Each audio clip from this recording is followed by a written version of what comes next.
Isn't he Mexican? Colombian. He calls himself American. What is this? Anchor Baby. And in this corner, it's the American Anchor Baby. Daddy's home.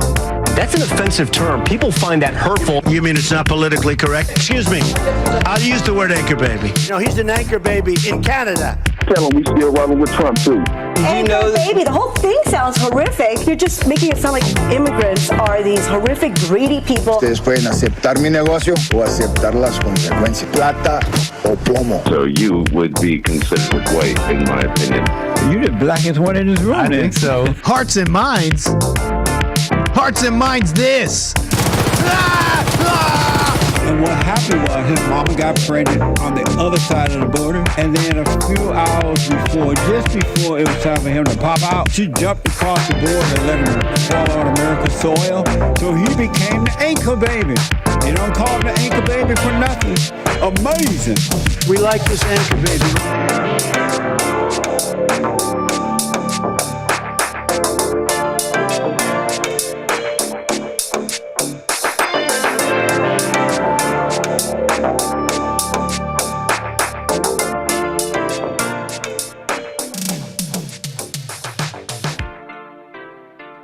What's up, everybody? Yes, I'm the American Anchor Baby, and this is my show. Thank you for joining me. A little bit late, technical issues, complicated business, as you've heard before.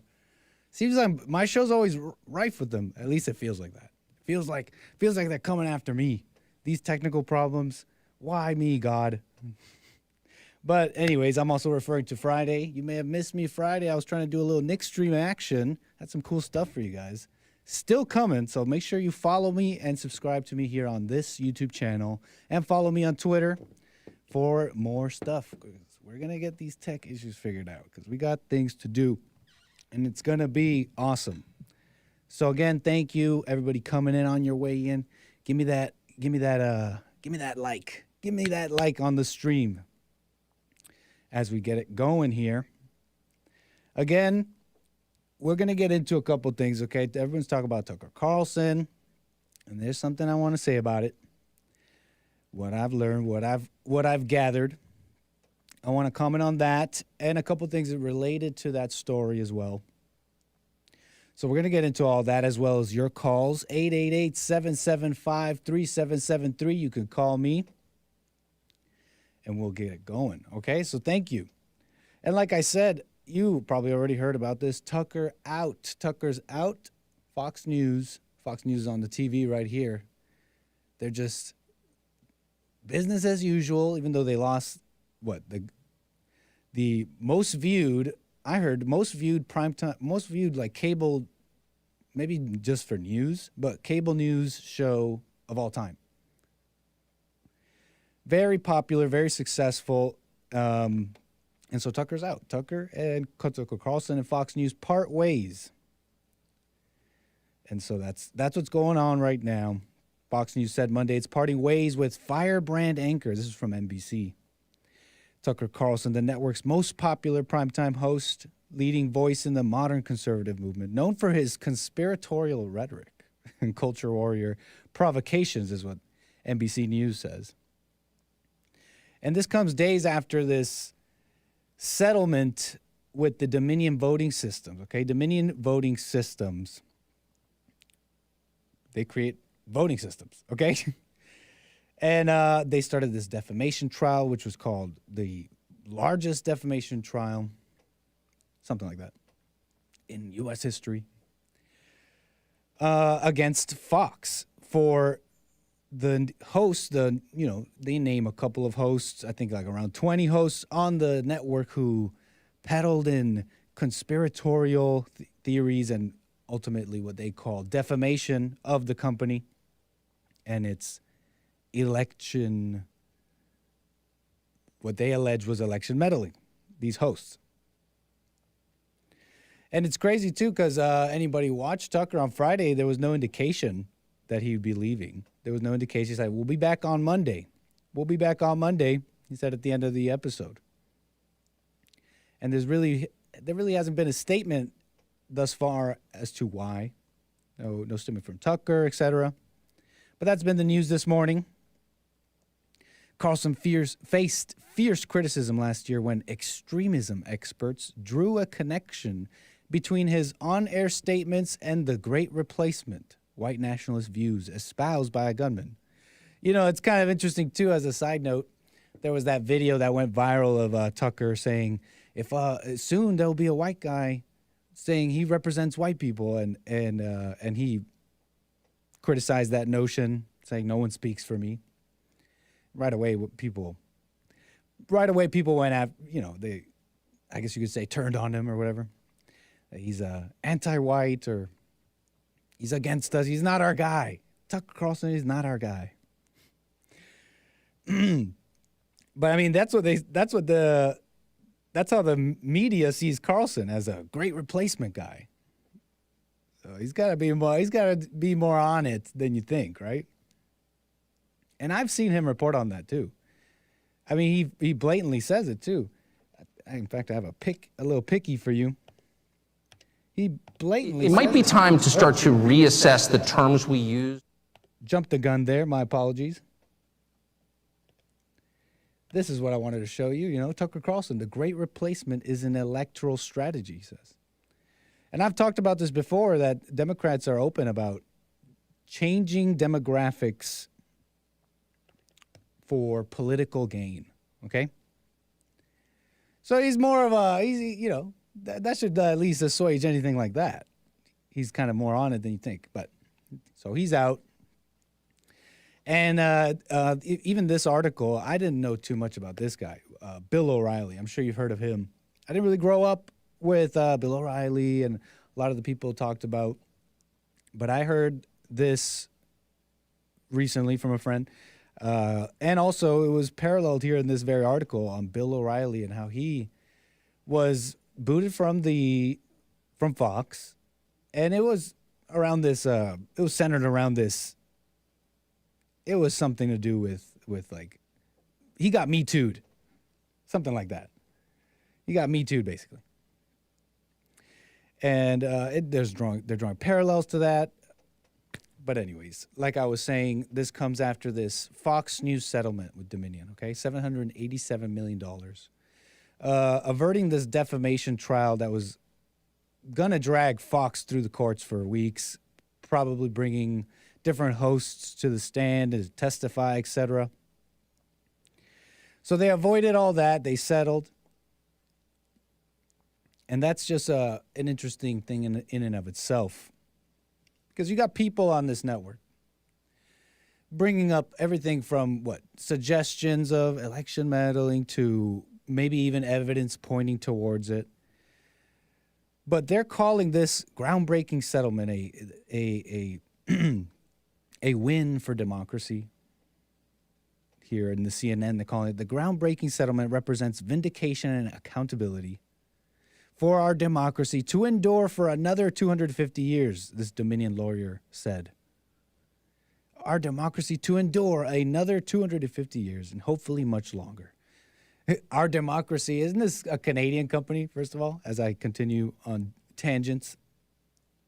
Dominion was founded in Canada, Toronto, Ontario, a country who doesn't even use those systems. They use paper ballots, good old paper ballots. And in this article about this settlement, they go on to bring up the tenets of the new way of doing things, the new society, the new religion, whatever you want to call it. They bring up how racially diverse this jury of 6 men and 6 women were. Many on the Dominion side cast the settlement as a victory for democracy and for truth itself. And so that in and of itself is interesting. Because what if you just have questions? It's called having questions. It's called having questions and discussing things. Any stopping of that seems counter to any sort of journey to discover the truth, right? And so Tucker's out. People are wondering why. People are wondering what are the motivations behind it all. Because you got this conservative, Republican news network. Yet they get rid of their best guy, their best. Everybody, I'm already seeing reports of Fox stock going down. People want to get rid of their subscriptions. It seems like suicidal for Fox to do that. But we've seen a bit of that already with very large companies taking almost what can be seen as irrational action, which has damaged their own brands, like Anheuser-Busch, Bud Light, those kinds of things that have happened. We've talked about that. And so it kind of fits with all that as well. And so you have to wonder, why is Fox going to do that and nuke their own news network, their media company here in such a way? And it brings me, it reminds me of parallels between, for example, Trump's presidency and the Republicans. See, there was use that Trump had for the Republicans, despite the GOP showing so much. They starting in 2016, showing so much opposition to Trump, and then when he was in, it's like, we'll do it, we'll work with him, but with gritting teeth. They made it hard, they made it difficult. Very one-sided reporting, rhinos in the establishment, making everything a lot more difficult, muddying things up. And you gotta take that as a lesson in how power operates. Okay, you got to take that as a lesson. Do you see the parallels that I'm drawing here? Trump's presidency with the GOP, Tucker and Fox. And it's crazy, too, because over the weekend he went viral. He went viral at this Heritage Foundation thing where he was speaking there.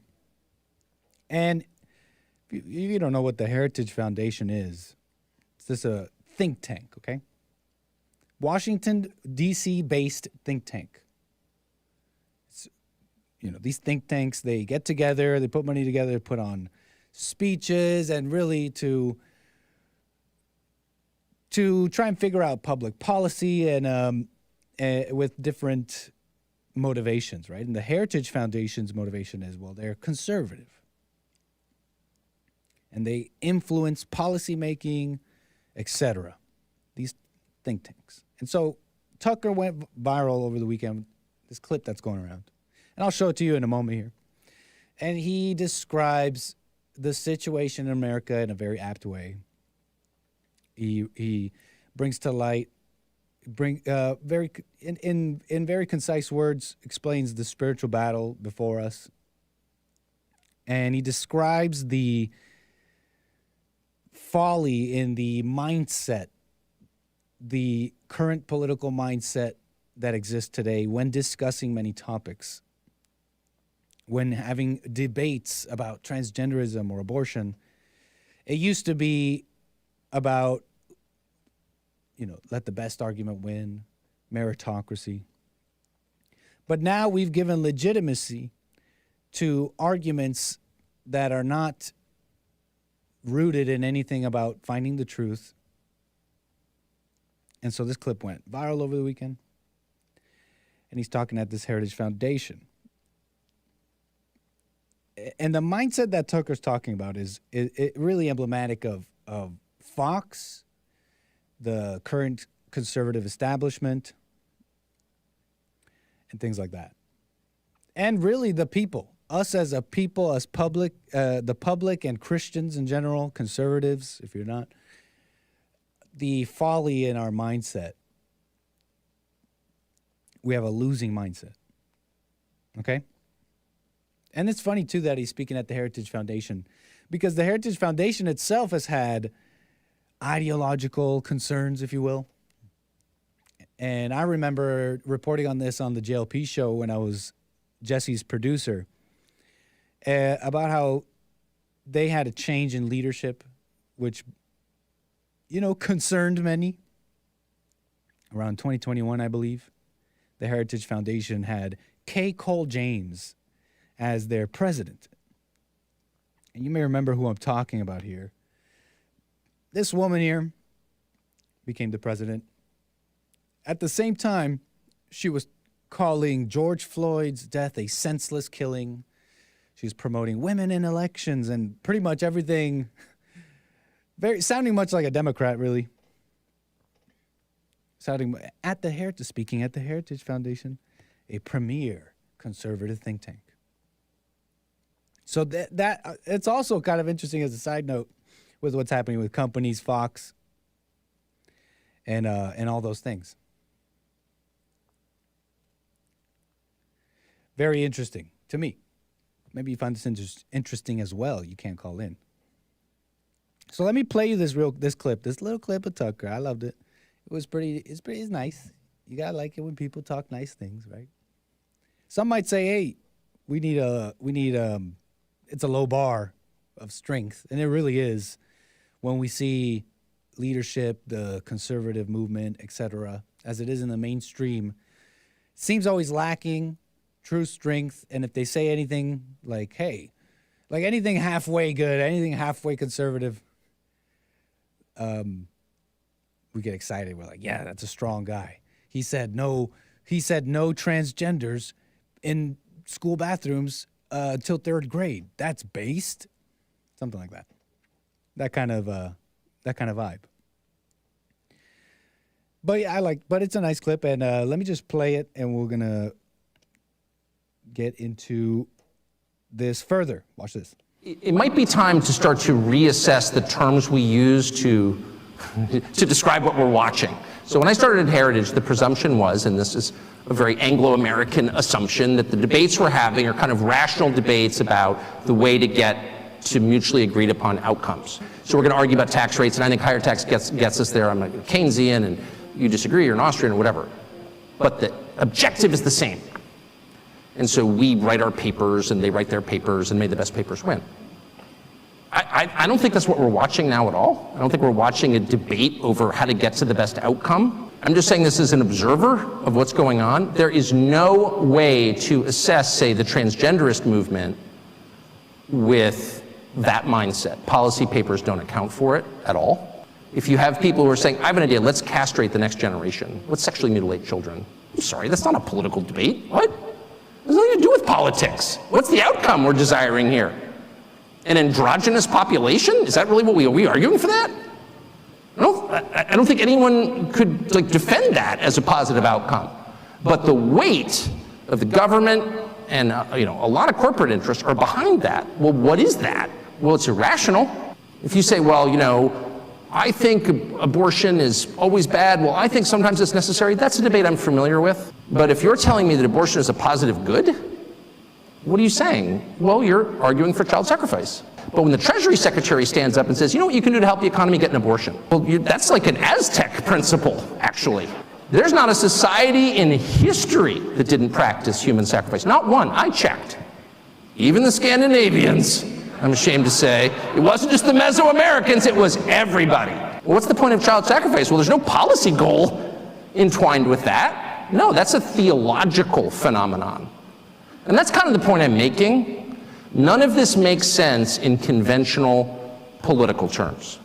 When people or crowds of people, or the largest crowd of people at all, which is the federal government, decide that the goal is to destroy things, destruction for its own sake. Hey, let's tear it down. What you're watching is not a political movement, it's evil. Good is characterized by order, calmness, tranquility, peace, whatever you want to call it, lack of conflict, cleanliness.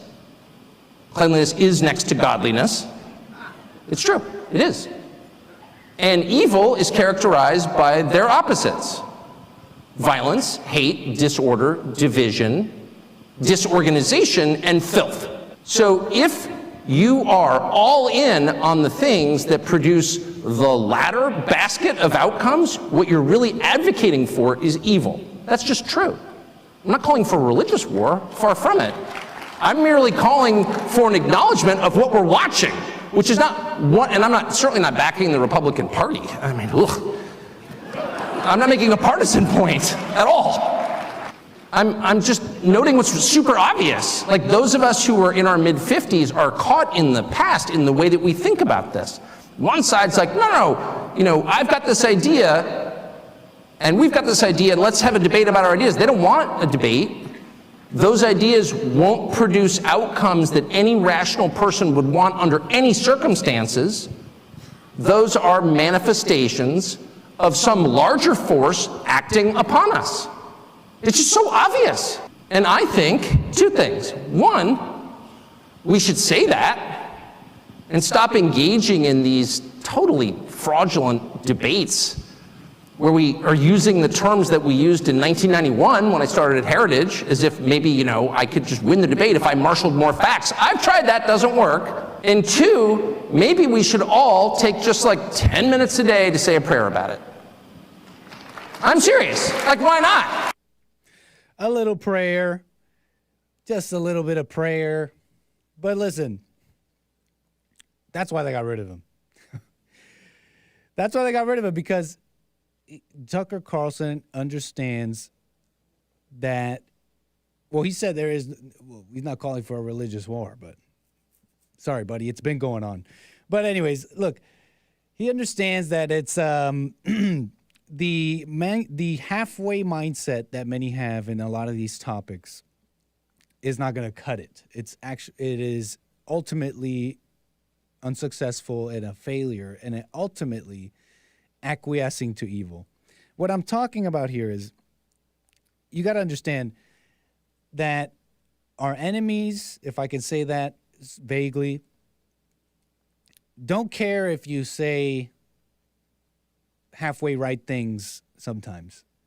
As long as you aren't all in on the truth, you are strategically just strategically viable for them. And what I'm describing here is, for example, let me see if I can give you an example. I'm a Christian. I'm not okay with gay marriage, but if you want to become transgender, that's you. You do you, I'll do me. Stuff like that. That halfway wishy-washiness.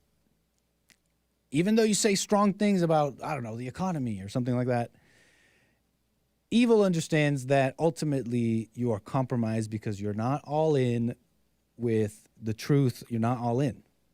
Okay? And you may not, maybe you don't believe me. Maybe you don't believe me, and they're like, no way, Fox, that's not why Fox got rid of him. Maybe you don't remember all the times Bruce Jenner went on Fox, and they're calling him Caitlyn, saying she, calling him a she. How many times Fox, in numerous other circumstances, goes along with the transgender rhetoric by calling he's, she's, and that's just one aspect I'm talking about. Maybe you don't remember all that. Rupert Murdoch, okay? Pretty sure he's still the owner of Fox. He thought the thought of election denialism, he called it really crazy, okay? The mere thought of any election problems is just crazy. As if in the scope of imagination and possibilities, that is not possible, or it hasn't happened in America and other places before 2016. So you may not even be remembering Fox very well. And it's just kind of amazing, too, it comes after this whole Ray Epps thing. You may have heard of it on the Hague Report. I find that interesting. But it's interesting, the old framework he's talking about. Well, let's just debate about it. He called it fraudulent debates. Fraudulent debates, because your enemies on these topics don't really care about debating. It's cool, too, he shouted out the Anglo-Americans there. He said, even the Mesoamericans did it. About child sacrifice. I looked it up. Sorry, Scandinavians. So anybody who's like, Tucker's anti-white or whatever, I don't know. He's throwing out little gems. But it's great what he's talking about, too, about the conventional kind of political mindset. and how we're granting legitimacy to these fraudulent debates by using their terminology, aka, or for example, Fox calling he's, she's, using your enemy's framework. Isn't that so emblematic of conservatives today, conservatives and Republicans in general? And it just adds to my conviction that you have to deny this new way. I know I'm being vague, but you got to deny this new way wholeheartedly. Whether it's trans, whether it's this or that, you have to deny it all the way. I mean, we saw last week or so, we saw Don Jr. asking us to not boycott Bud Light because Bud Light, they are Republican donors, according to him. Don Jr., Trump's son. It's amazing. He says, Donald Trump Jr. calls for ending boycott of the conservative-leaning Bud Light. He called him conservative-leaning. And he gives some argument about, well, Anheuser-Busch, we can't, punish them because of some woke actors in the company. They're Republican donors. But he's showing loyalty to the Republican Party and not the truth. And then he goes on, Don Jr. To add to this, because I'm going to talk about Don Jr. a little bit, I guess. He calls out The Rock. You know The Rock, that actor, that guy. He calls him out because The Rock apparently deleted an old, extremely offensive, transphobic tweet. He's like, you can't just delete that. Basically, canceling The Rock for being, based about the transgender thing, even if it was a long time ago. Back in 2011, the actor tweeted an insensitive remark. So it's crazy. I mean, when you think about families, though, it's not that surprising. I know this one man I admire. I guess you could call it admiration, but he's just a father. He's not a public figure or anything. He's a father of a family that I know, and he's done very well in his life. He's very just common sense guy, and the way he operates in life is admirable. Yet his family, his kids, they've turned on him, and so I mean, I guess you could say, well, how great of a father.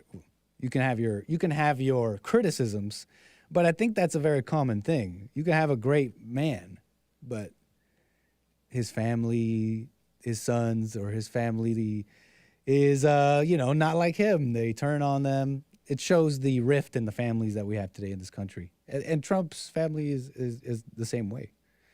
I don't know too much about them, but Don Jr. saying this, I don't know if Trump would approve. I just don't know. And then his daughter, he lost his daughter to Kushner.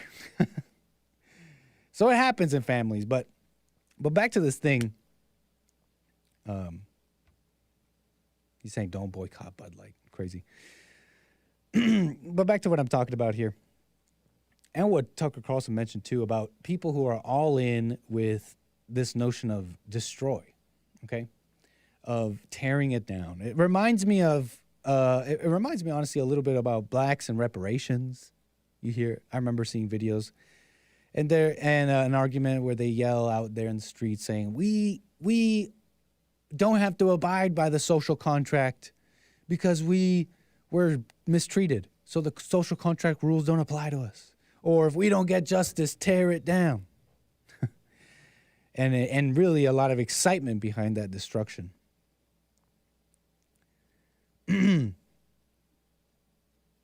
It's incredible. And so Tucker's right, and in my opinion, he stands in the way. There's only in the way of whatever Fox is really trying to get at. And we've seen we got a taste of how they really feel with how they operate their company with the trans stuff and all that, like I mentioned. Okay, you follow me here? A little disjointed, but I'm trying to bring you back home. tear it down. If we don't get justice, tear it down. It reminds me of all that. And it's really closely related. So in my opinion, that's why they got rid of it. Useful for only so long. Incredible stuff. Did I have anything else to say about this? But yeah, so that's what I got to say about that. I think that's my take on that. That's pretty much what I got to say about that. I do have a caller and some more stories to get into. So let me keep the show rolling. I see you all in chat. That's very nice. That's very awesome. And in fact, before I get to this call, I must check something really quickly. In case you guys have super chatted. Because I know someone super chatted me on Friday. And I can't refund stuff. I wish I could refund super chats here. Someone tried to hit me with a super chat on Friday, and I couldn't get it going. But who's your bear? Who's your bear? Been supporting me. That's awesome. Thank you so much. I got to figure out if there's a way to refund you. But thank you for that. He says, I was going to make this an even 10 until I saw the anime. Distasteful. I must have had some kind of video playing on Friday that was distasteful to him. But very cool. So thanks for your support. As always, I have a call here. Nathan out of Illinois wants to make some comments. Nathan, you're on the air. Hey, Nick. How are you, brother? What's up, Nathan? I'm fine, thanks. Oh, Jesus Christ is up, you know. Okay, go I was thinking about, I watched a movie the other night, Kingdom of Heaven. Are you familiar? No. It is Kingdom about of the Heaven. Crusades, the Second Crusades in particular. Okay. And the conflict over the Holy Land. And I noticed that despite the fact that Christians and Muslims were able to slaughter each other by the thousands, when one religion had control over Jerusalem, they were still extremely tolerant of all religious visitors and pilgrims.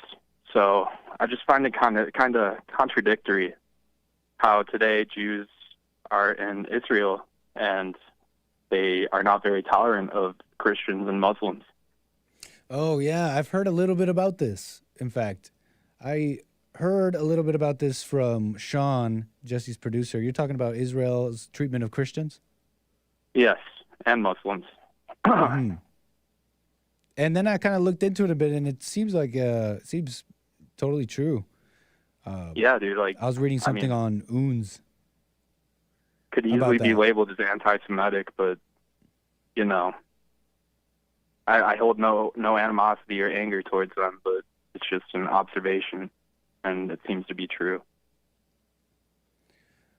And so, what do you think about? What are your thoughts on about all that's happening now over there? I mean, I don't know, brother. I just know it's all in God's hands, and I know I should not worry. Right on. Yeah. I mean, just drawing that parallel, it's supposed, they call it this Holy Land, the birthplace of Jesus and stuff like that. But I mean, from what I could tell, it seems like there's a what some might call a modern Judaism, and it seems to me like it's in many respects in opposition to Christianity in some ways. I remember I heard even Hassan tell me, you know who I'm talking about, Hassan? He told me that Yes. It seems like he was saying something, I think he even said it on Friday's JLP show, that it seems like Jews, or at least Jews today, are the only ones who make a specific, what's it called, like an anti-Jesus claim. It's not just like, well, I don't see him as the Son of God or whatever, but they go farther and say, deny him or something like that. Precisely, and they disrespect our faith to an extent. Some believe we're idol worshippers for worshiping and accepting Christ. So I just find it quite hypocritical. Do you love the Jews? Do you love the Israeli Jews? Yes. Yes. Okay. What's that mean? I guess to go into this just a little bit more. What does that mean? It means that I'm no better than them. They're no better than me. We're all on this planet at the same time from the same God. Right on. And one more thing. Okay. Did you see Bobby Kennedy announced he's going to be, or Robert Kennedy Jr. I announced he's did. going to be running? I did. Yes. I saw that, and you know, I've had to do a lot of learning myself because I didn't really grow up hearing about the Kennedys, and so there's a lot that I don't know. Yeah, But yeah. I did see mean, what he put out, like a thing that he's running for president for the Democrats, right? On the Democratic side, is that correct? Yes, sir. And I saw this video of him talking at this event or something, and he's saying, I saw him say something about like how we got to come together or something like that. Yeah. And it he was just calling- sounds nice to me. It just sounds nice, but I'm not sure exactly how he plans on doing that. Yes, sir. I mean, nice is of the devil, good is not. Yeah. Yeah. And so, like, I also saw this thing where he was, he may not hold true to this if he gets elected, but he was calling for, like, this could just be to draw support from Earth worshippers. Okay. He was calling for the criminalization of climate change denial. He wants. Oh, that's what he wants? Yeah, so it's quite an antichrist. Yeah, we're really going to bring everybody together. Oh, by the way, if you deny climate change, I'm going to throw you in prison. But we're together. That's one way of bringing everybody together. Put your ideological enemies all in jail, and everybody who's left, well, we get together now. Right. Hey, nice strategy. Maybe we should adopt. No, obviously I'm playing around. Yeah, I know. But yeah, it just seems crazy to just go on stage and be like, oh, well, I'm going to unite us. And I'm not saying it's not possible, but when I see this guy, I don't get a sense of trust. And I'm like, you know what? He might be able to do it. When I think about the country and people are just divided like to an incredible level, like you got a side that says, I mean, I bring it up because it's just so easy to bring up. There's many more, but the trans thing, for example, you could say one side says you can change your gender or whatever. I mean, how do you overcome that? With nice words? Yeah. I don't think so. Yeah, you're right. You're right, brother. Well, that's Nathan. about all I had to say. This is my first time listening. I discovered Jesse's show, and then soon after I discovered Hake and your show. So nice, Nathan. Well, thanks. So it's your first time calling then? Yes, sir. I'm glad we have patriots like you. Well, I appreciate it, Nathan, and call me back. Nice call. Yes, sir. Have a great day. Take care. Yeah. You know, a lot of interesting things going on that I'm really getting into like really understanding. But I didn't know too much about Bobby Kennedy. I just saw that video. It didn't make sense to me. We got to bring people together. I mean, it just sounds nice. He said something else that I want to comment on. Oh, well, I forgot. But there's this thing I wanted to get into. And it kind of fits what I've been talking about so far. And I saw this today on Newsweek. Biden raises costs for home buyers with good credit to help risky borrowers. Okay? And so what he's doing, or what his administration wants to put forth policies to do, is that people with good credit will basically subsidize the fees of low credit, low income buyers. Home buyers with good credit scores will soon be facing higher mortgage fees as the Biden administration seeks to close the racial home ownership gap and get more first-time and low-income buyers through the door. This new federal rule could raise the monthly mortgage payments of buyers with good credit scores, while riskier borrowers will get more favorable terms because their fees will be reduced. Starting in May, the current structure of the loan-level price adjustment matrix will be upended by the Federal Housing Financing Agency in the hope of addressing housing affordability challenges in the U.S. Sorry, we already got Trump on the job. Okay, we got the Freedom Cities coming. I don't really know what Trump meant by that, but But you're taking this in, right? To close this racial gap, this racial home ownership gap, we're going to take from those that have and give to those that don't have. We're going to enact reparations by taking money from the good people with the good credit scores so that people with bad credit scores can have a home. People who default on loans, etc., and things like that. I mean, last I heard, that is what you don't want to do. I mean, it just doesn't make sense. You don't have good credit. You don't pay your loans. You don't do. Let's give them a loan. It defies all logic. But it goes into the reparations thing, and you may have heard about this. A couple calls already this morning on the shows on the network. But reparations have been happening. Okay, they've been going on. Yeah, I'm not saying anything you haven't heard. They've been going on with welfare subsidies. 2008. Okay, I've been doing a lot of, I've been doing a lot of book learning, okay? I've been doing some book learning about 2008. What I'm talking about is the financial crisis. Same thing. Didn't learn a thing, no consequences from that, and we're just living in the post-2008 crisis mentality.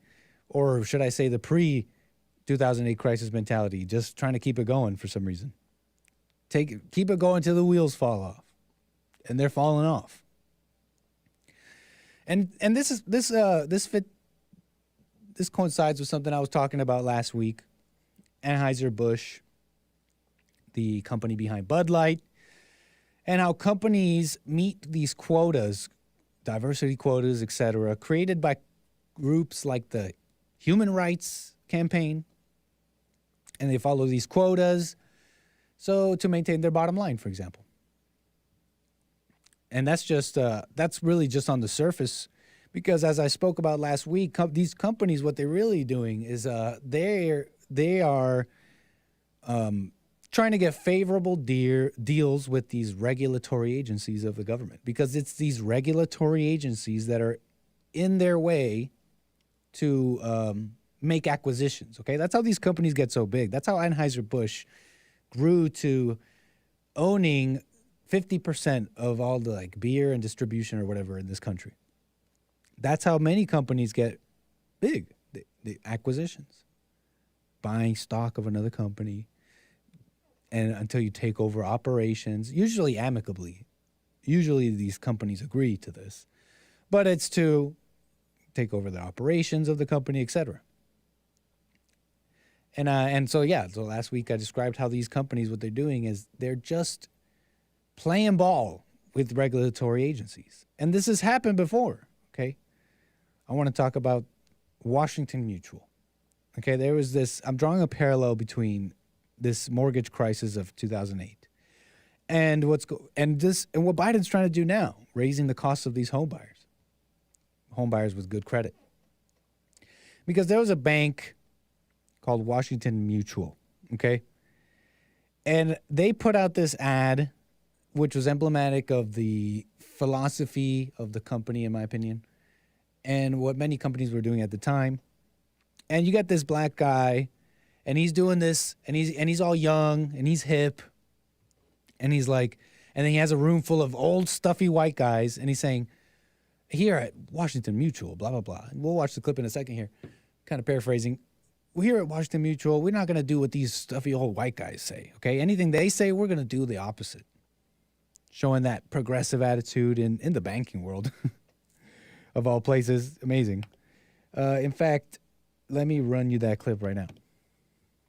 Here at Washington Mutual, how do we come up with all the great customer-friendly features in our new WAMU free checking account? Endless market research? Computer modeling? No. Here at WAMU, we have the banker's pen. It's simple. If these stodgy old bankers think an idea is wrong, then we know it's right. Here, watch. Should we offer free checks for life? I should think not. Should we give 3 cents back on debit card purchases? Ridiculous. What? Are you mad? What about not charging to take money out of any ATM? Horse hockey! Waive 1 overdraft fee per year? Never. Endorse. You're trying to give me a heart attack. Well, there you have it. Conclusive proof new WAMU free checking's a good thing. No, it's not. Then bring in the champagne. Champagne! Free ATM cash withdrawals. Free checks for life. 3 cents back on debit card purchases. Waive 1 overdraft or bounce check fee. New WAMU free checking. The WAMU way. What you may not realize is WAMU, Washington Mutual, they went under, okay? But before they did, they curried up favor with the regulatory agencies, which allowed them to make the 29 acquisitions to grow to the size that they did.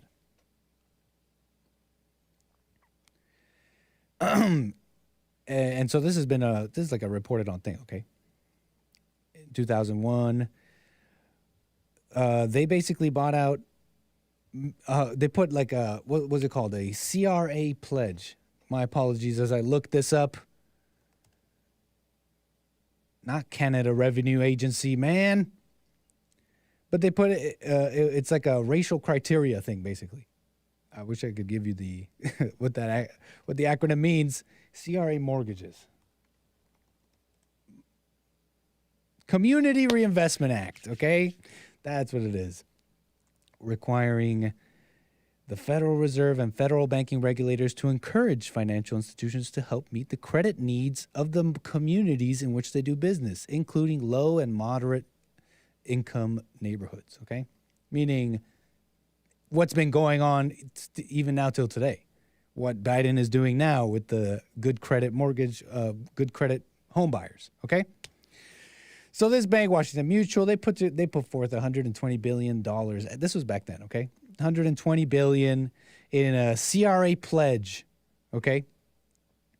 Pledging $70 billion to minority and lower income borrowers. Many other banks and CEOs at the time followed suit, and it was for that reason, to get regulatory green lights for their acquisitions.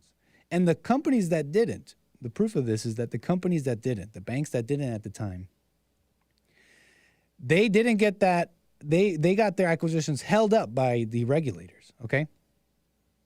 It was a filter. These regulators played the role of a filter on basically deciding which banks got to buy which banks, which bank got to buy out which other bank. Over time, the ones following the rules were seen as successful, but the numbers were fudged, obviously. Anyways, that same mentality is still around. It's a combination of play ball for self-interest to grow, but also what you're playing ball with is a denial of reality, which will bring your world tumbling down, okay? You would think, you look at Bud Light, you look at Fox, and you think, well, what logical sense does it make to nuke your own companies in that way? You could look at 2008 and say, what logical sense does it make to give low-income minorities, defaulters, etc., homes, which they're not going to be able to pay and ruin the economy doing that way? Well, what sense does it make? But yet it happened, right? Yet it happened.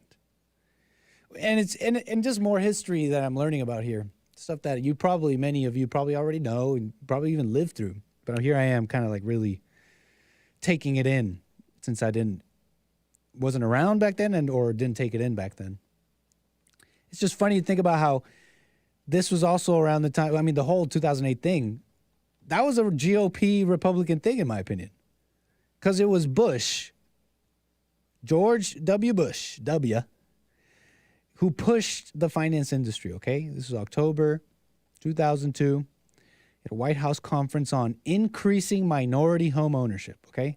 And he told federal regulators not to worry so much about traditional credit standards regarding down payments and documentation because he wanted to see 5.5 million more minority homeowners, okay? I want to see that. That was Republicans, GOP, his vice president at the time. I might be wrong about this. Who was W's vice president? Dan Quayle? Dan Quayle, 44th vice president under President George H.W.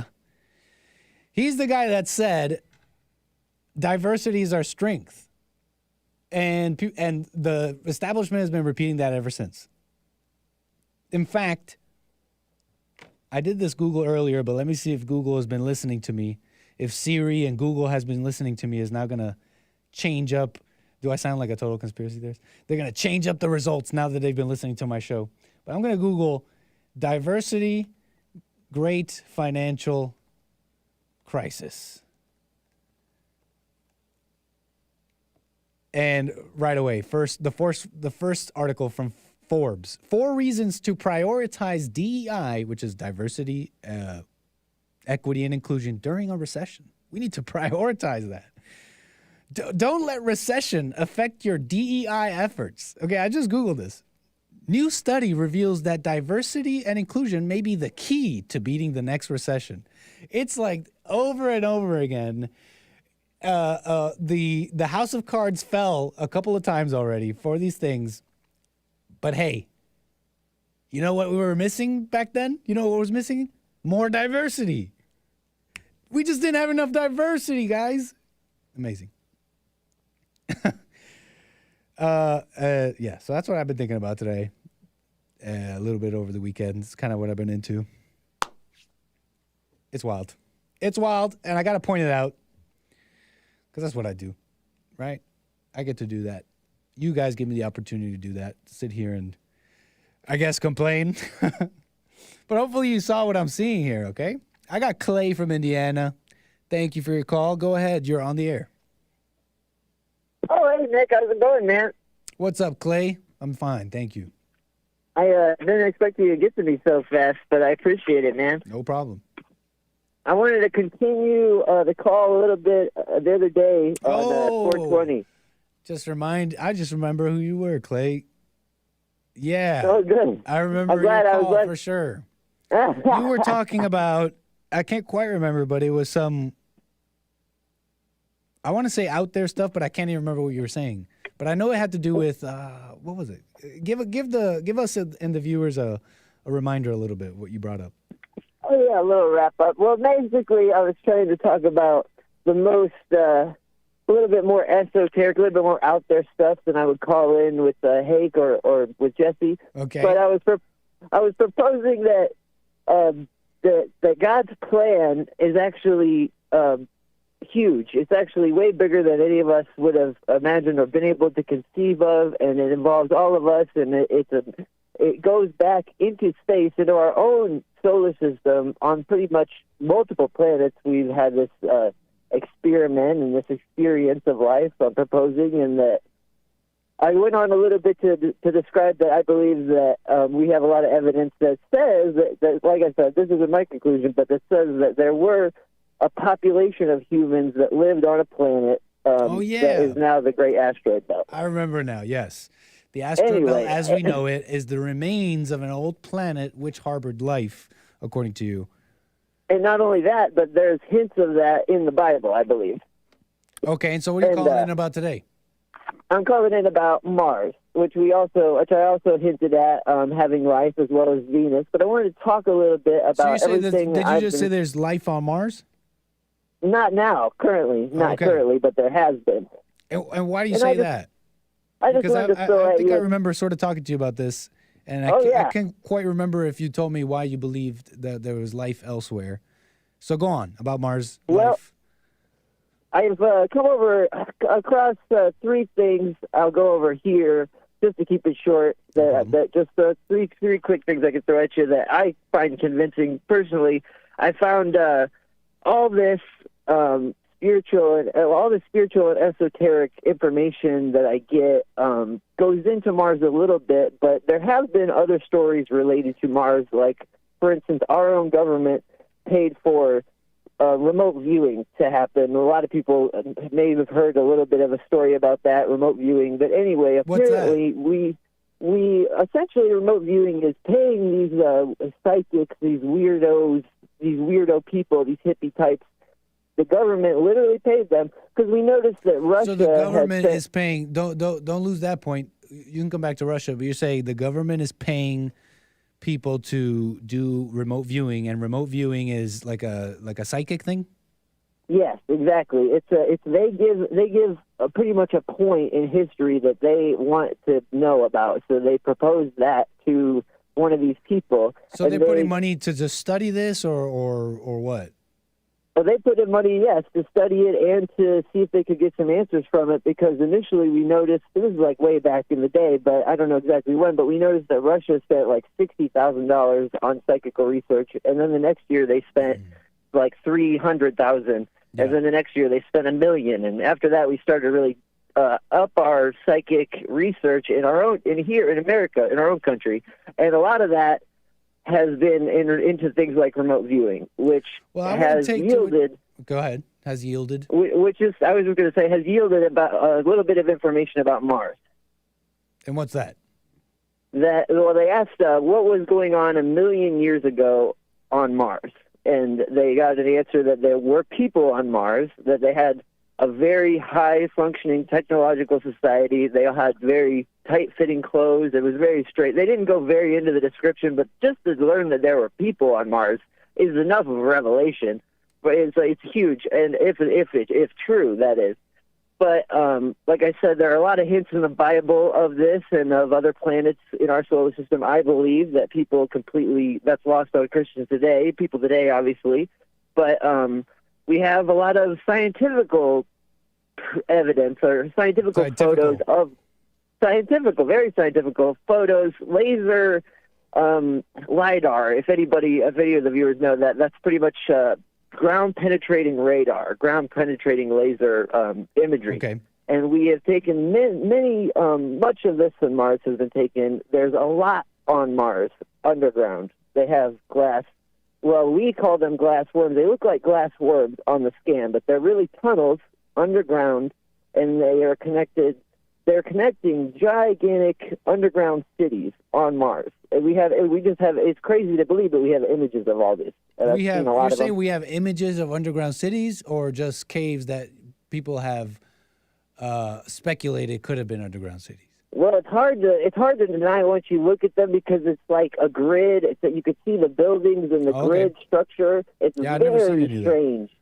It's very strange. And I've noticed, one other thing on Reddit, this is the last thing I'll go over, is literally a video of like something that is on Google. I guess they have Google Earth for Mars, and they had this apparently blocked out section that wasn't blocked out for some reason. And like I said, this could totally be fabricated. All this stuff, you could believe it or not. Well, you don't know what's behind the blacked out image. Well, it was unblocked for some reason, this whole area where they had a little base. It was just a tiny little installment, but you could see where the electric boxes were going to a couple buildings, and I knew it was a U.S. base because they had a pickup truck. They had a literal pickup truck on Mars, on this, if you believe it. But like I said, I believe all of it. I think there's a lot more going on with Mars than we know. So you say you believe all of it. Let's start with, we'll try and do this quick. You saying the government paid for research for this remote viewing stuff, this one remote viewer person or something, and out of that came the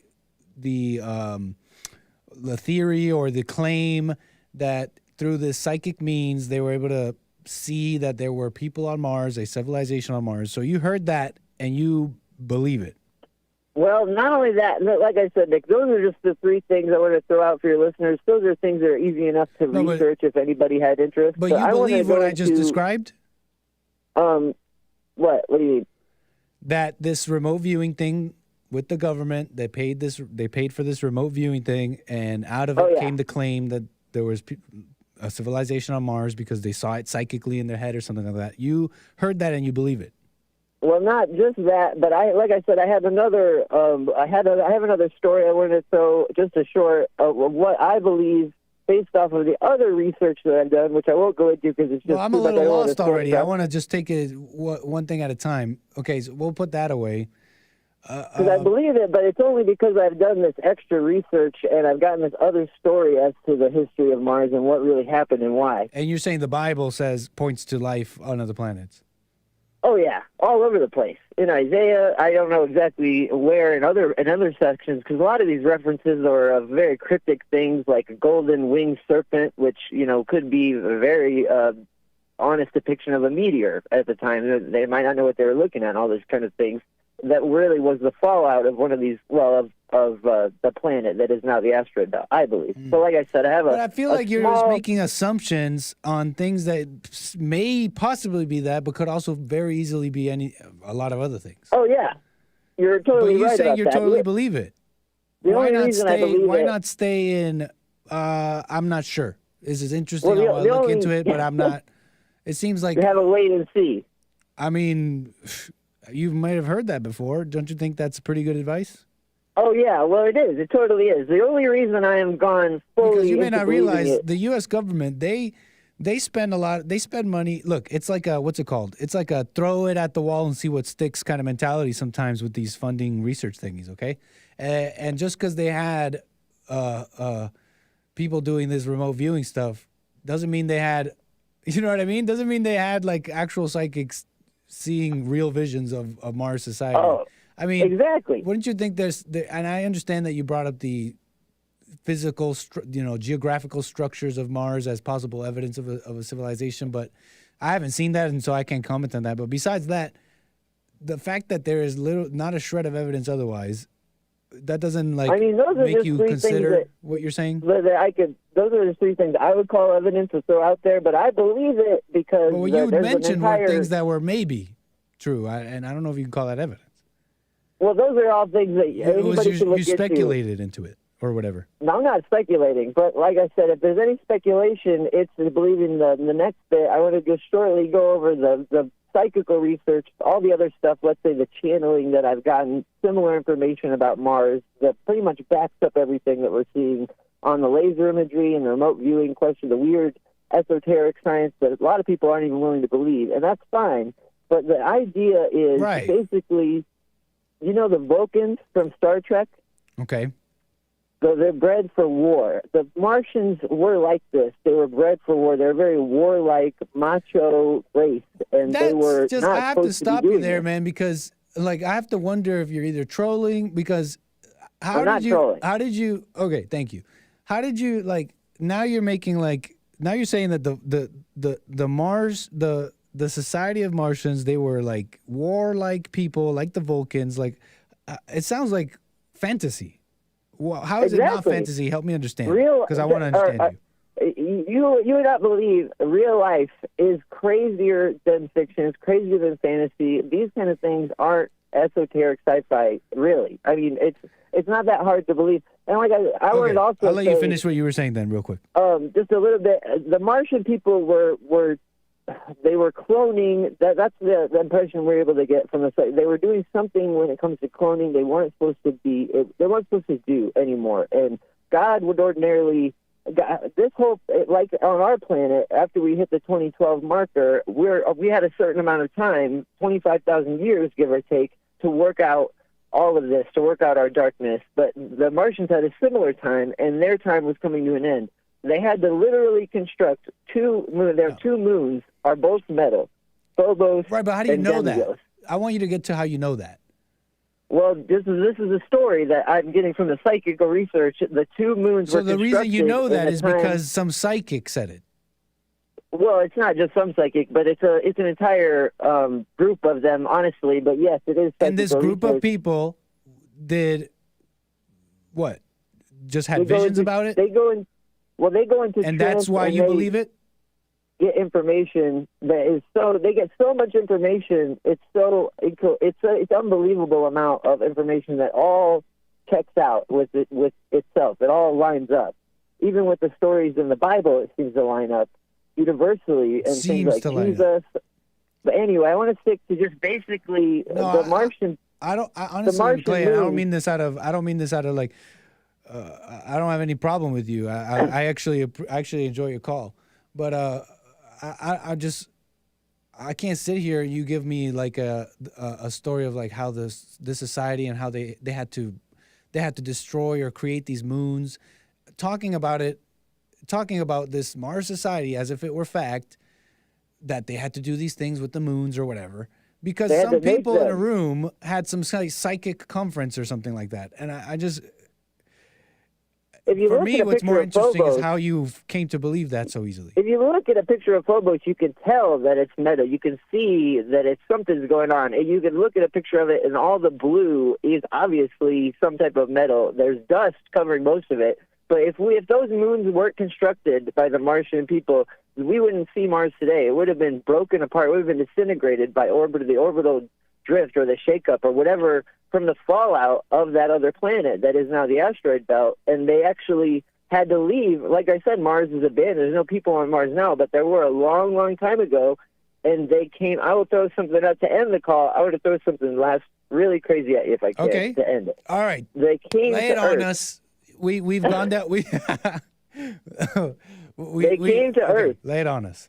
The Martians, they had to leave Mars, obviously, and we still see Mars today because they're able to construct Phobos and Deimos in a time of great fear and panic for the Martian people. They had to construct these. But anyway, they came to Earth, and they were going to start a war with the people they found at the time on Earth, and they lost because the people on Earth at the time were known as the Atlanteans, Nick, and they lost.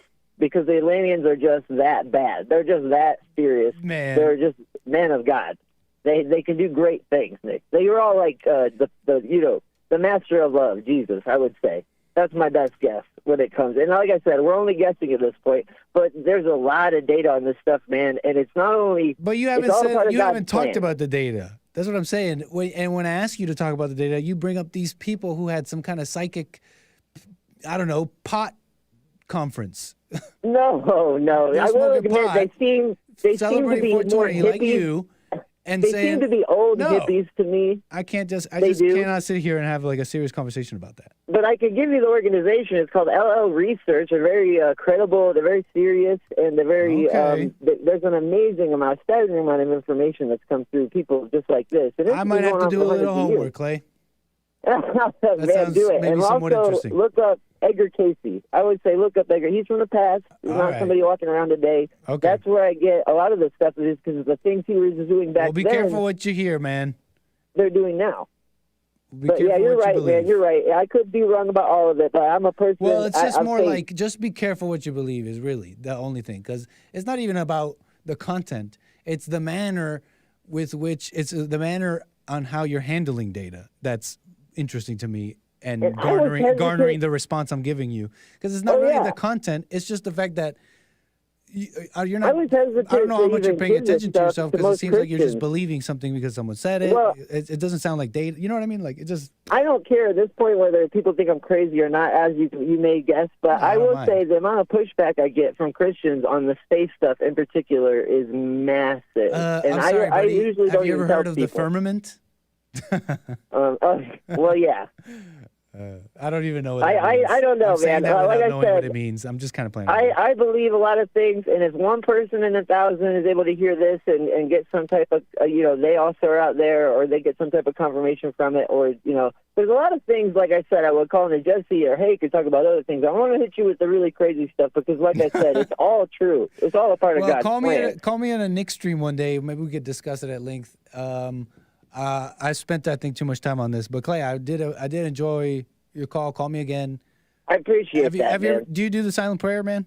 Out of curiosity, I do it every morning, every night. Hey, let's go. The silent prayer is the way. The silent prayer is the golden path. It's the way, man. Okay, people don't even know how important it is. Right on, man. Well, sincerely, call me again, man. I will, man. Thank you, brother. Okay, but I'm gonna be on you about this a little if you do.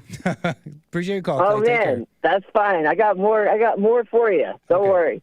Take care. Okay, moving the wheels as we do. Got Donning Armor, California. Go ahead. You're on the air. Hey, how you doing, Nick? What's up, Donning Armor? Just fine, man. And yourself? I'm doing well. I just found out from your previous caller that the reptilians are working with the Illuminati and the Grand Masons to control the flat Earth. Whoa. Obviously, you weren't listening. Clay believes that the asteroid belt was the remnants of an old planet with life on it. So already you're misaligning him. Flat Earth? Sorry, buddy. I'm not misaligning him. I'm mocking him. I know. I can tell. The moon is made of cheese. I mean, yeah, people believe crazy things, in my opinion.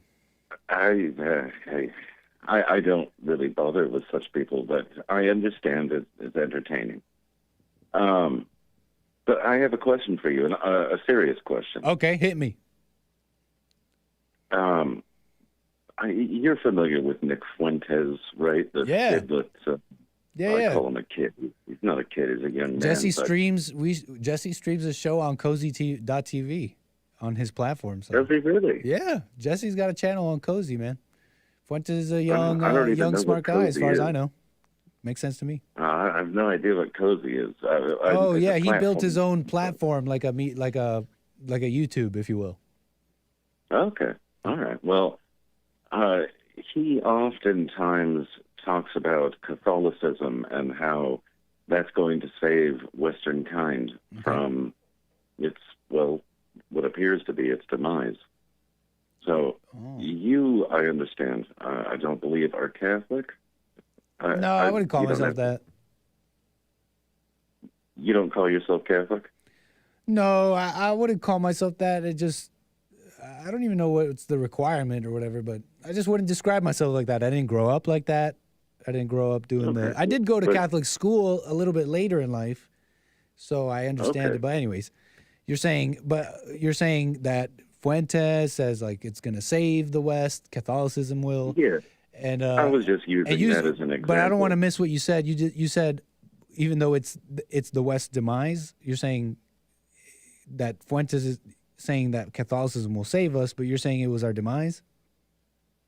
No, well, I was just using Nick Fuentes as an example, but it seems to me that you yourself, Hake and Jesse, and Fuentes seem to have the same notion that some form of Christianity is going to save Western kind. Gotcha. Yeah, gotcha. And do you truly believe that that's the case? Gotcha. No, I'm understanding what you're asking me. And yes, I believe it's the case. And the reason I'm asking you why you said that when it was the West's demise, because it feels like in this topic, in this conversation of what's going to save America, what's going to bring it back, etc. In this topic, there's a lot of like go back, phraseology or whatever. There's a lot of what I'm saying here is there's a lot of like we need to go back to tradition, we need to go back kind of talk, okay? But in reality, like you can't go back. There is no going back. You can't go back to a simpler time. You know what I mean? So I'll speak for me because, JLP does say America is over. And I believe he's correct. America as we know it. But I'll talk for me on what I believe. It's that I believe that we can have a response, okay? I believe the response should be Christianity. But it has to be a response, not a let's go back mentality. Because it's all this talk about let's go back. We need to return to tradition. when the landscape has changed, technology is this wrecking ball that has changed society. Okay, that's one thing. And so what I'm getting at is that I think we need to have a response, a response to what we're being shown. Okay, and I believe that response is Christianity. I understand that, but would you say that the Western world, Western kind, is being diminished, or is it thriving? Yeah, diminished. Sure. It's being diminished. Yes, sure. It's in decline, really. It's clear. The Western world was Christendom, right? Yeah. At one point. From my understanding, the Western world Christianity is an integral part of it. Okay. So you're saying we need to go back, just like I'm saying. Not exactly, though. Back, no. We need to have a response. The thing is, Christianity, truth, etc., they're like a timeless thing, okay? They transcend those kinds of things. But when we're talking in the present about how do we, bring back society? How do we respond to evil? How do we respond to this trans cult? How do we respond to socialism or what they're doing to the country, et cetera, to white people? I'm not saying we can't just go back. That doesn't make sense. We have to have a response to today, okay? Like, for example, we need to go back. Yeah. So what are you saying? Get rid of all computers and AI? Like, AI is a thing. It's here in front of us. Open AI is happening. We need to have a response. I'm not talking about any of that. I'm just talking about we both wish to bring back the older Western civilization, That's the one that we hearken back to. And you believe that Christianity is the best way of going about it. I disagree. Okay. And that's fine. I'm just trying to I just want to make that out. clear, though, that I'm not exactly saying that we need to go back to, we need to bring back that Western world and hearken back to, I don't know if that's possible, and I don't think it's possible. I don't really think it's possible. I'm saying we need to have a response, a new thing, yet old, because it's not really new or old, anything that's happening in the world, in society. In fact, a lot of the problems we're seeing are just old stuff. You know what I'm saying? Am I making sense to you? So what I'm saying is what we need is a new thing, yet old. And the yet old part is the timeless truth of Christianity, of anger, of forgiveness. No, it's not it's timeless. I mean, it is. It really is. It was invented like, 2,000 years ago or somewhere around that time. I understand what you're saying there, but I believe God created the world. So I guess that's where we differ. And so in that sense, it is timeless. Okay, so but maybe you don't agree with me in that sense, and fine. You don't believe in Christianity. You don't believe God created the world. That's fine. But you will you at least know what God did. Right, and that's fair. Sense. Okay, that's very fair. So then maybe let's talk in these terms. Maybe this is something you understand. Do you believe that there are timeless concepts like this? You've heard this before. I'm not saying anything new. It's kind of cringy, but 2 + 2 = 4. Like that's always been true. Has it forever been true? Has been true before anyone ever said it. You'll have to repeat that. I apologize. Like, for example, 2 + 2 = 4. Like, do you believe that's like a timeless concept? Like, that's been true before anybody ever thought of it. That's just is true. Okay. Will always be true. Yes. Okay. Okay. I agree with that. And so, in that sense, you can understand what a timeless concept is. We disagree. You say that it was created 2,000 years ago. I say God created it. Forgiveness, Christianity. And so when I say we need to bring that back, it's, yeah, sure, we need to bring back those timeless concepts, but it's not going back to America 50 years ago. That's not possible, in my opinion. We need to have a response, a new thing. Well, first, we'd have to define what God is, because I believe that it's a meaningless word. Just first and foremost, I That's think fair. If Yeah. anything would be considered God, well, I would revert to something like pantheism, where just existence is God, and maybe existence is timeless. How do we know? Yeah, I guess so. I don't know. So It's a great question, man, and I don't really have an answer for you. Besides that God is a spirit, is timeless, things that you've heard before. I don't have anything kind of deeper for you, because I'm myself understanding that. You know what I mean? I appreciate your honesty on that, because some people try to argue against it, and it's ridiculous. But yes, but just bringing it back to what my main point is. Okay. Is Jesse Lee Peterson and Hake and yourself, you talk about how nice things were in the, say, the 1920s, 1950s, whatever it is, right? And how things seem to be decaying now, faster and faster. You think that getting people, I hate the phrase that is used, know good and do good, because it brings us to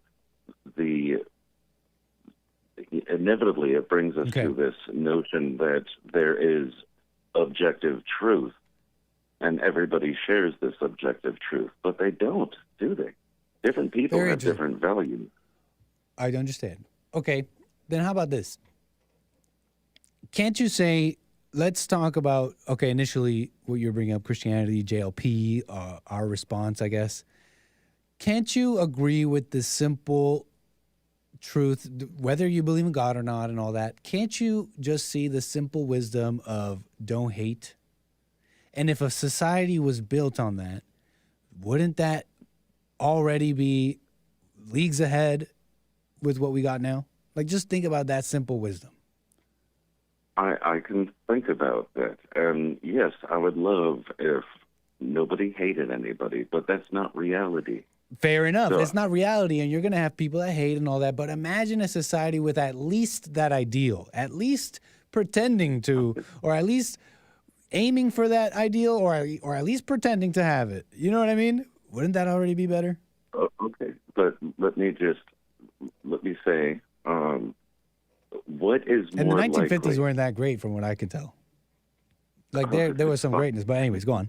There were some big issues in the 1950s that we're seeing. Today's society is a logical conclusion of that. But I'm sorry, that's a side note. Go ahead. No, there's always big issues. But what is more likely, that Western kind bands together and works in their own interests, and just works in their own interests, and that would be a better world, or imagining a world where everybody all over the place, Eastern societies, African society, everything, they all just develop this notion of good and evil. Let's suppose which one is more likely? More reasonable, more... I think what you described, the latter, I think. And that's just me reacting to what you're saying. But here's what I got to say. You think that it's more likely for all human beings around the planet... Oh, sorry, I got latter and former mixed up. I meant the other one. where people fend for their own interests and all that. Okay, that's... And look, here's the thing, man. And I think you might be doing this. Tell me if you are or not. Maybe I'm wrong. But it seems like when you hear us say, we want Christianity, we want people to not hate, that doesn't, or at least I'll speak for me, I'm not here saying, like, we need to hold hands and kumbaya.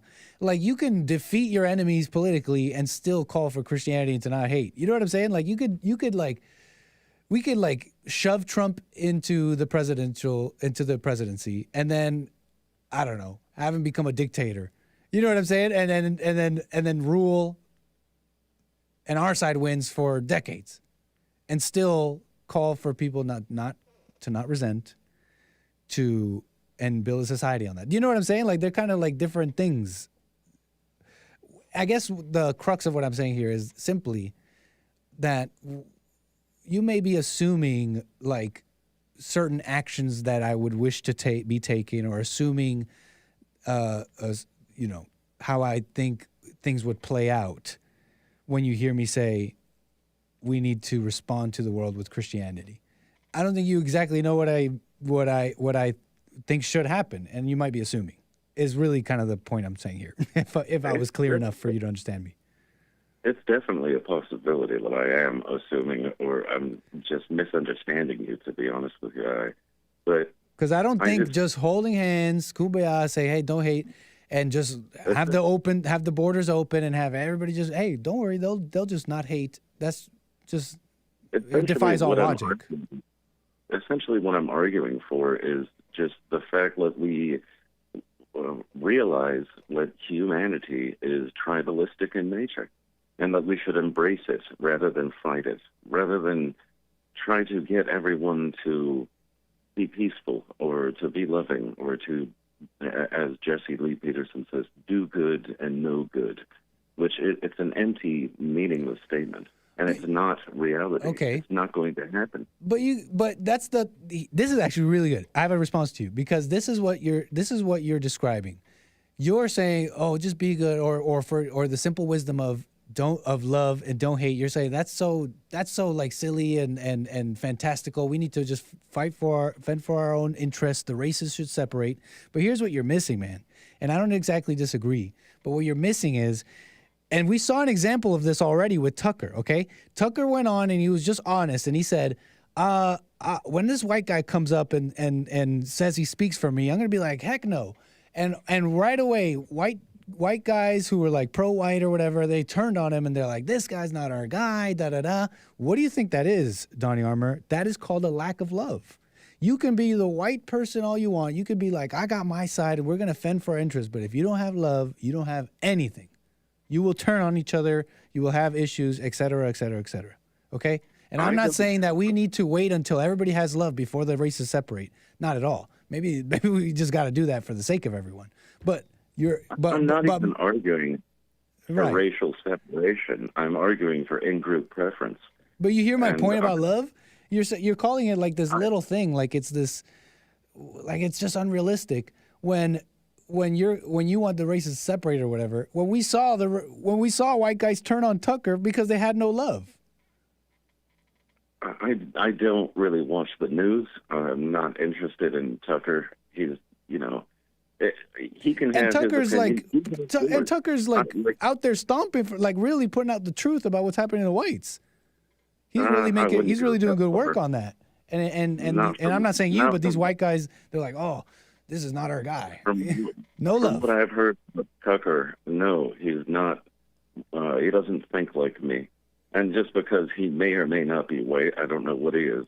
I'm in the intro of your show telling you that I consider you to be a white man. That's right, yeah. But, yeah, thank you for that, by the way. I mean, yeah, and I don't... Like, I didn't ask you for permission, but that was a great clip, and it's just, it fit the intro. It was great.